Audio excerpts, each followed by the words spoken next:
Hello, class, and welcome to week 2 of Foundations of Leadership. I hope you had a great week 1, and I'll be getting those grades to you as soon as possible. Looking forward to reading your papers. Just a couple repeats.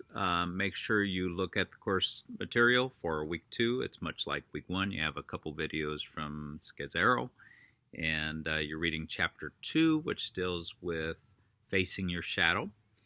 And then again, fill out the discussion question, ending it with an open-ended question, and then make sure you respond to 2 other fellow students' posts.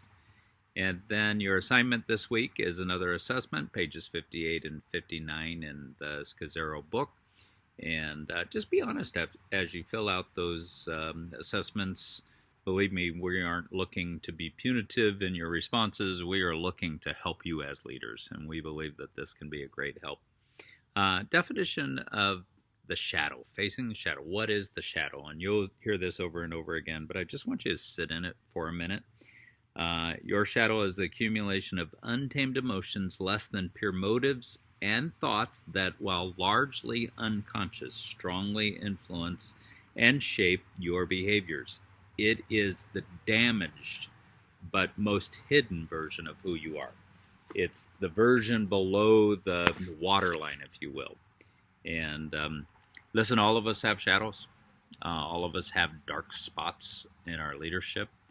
And some of it has to do with our family of origin. And Pete Scazzero talks a lot about that today. And heard him say one time that Jesus may live in your heart, but you have grandpa in your bones.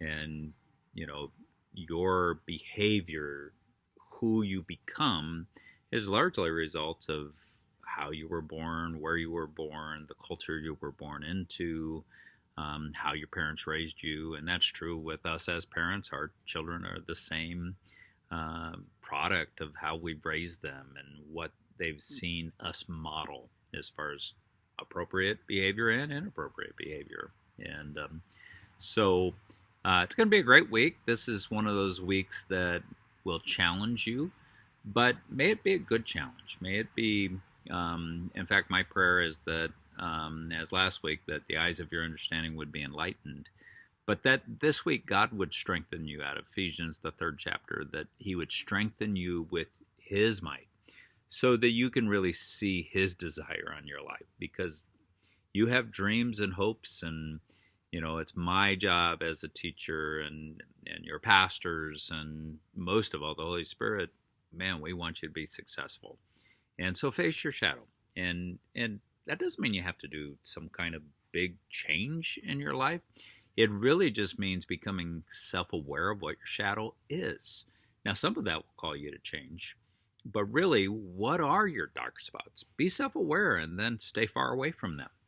And but also give yourself grace, because you are the byproduct of who you've become over a lifetime and over many years. Some of you in your 20s, some of you older than that.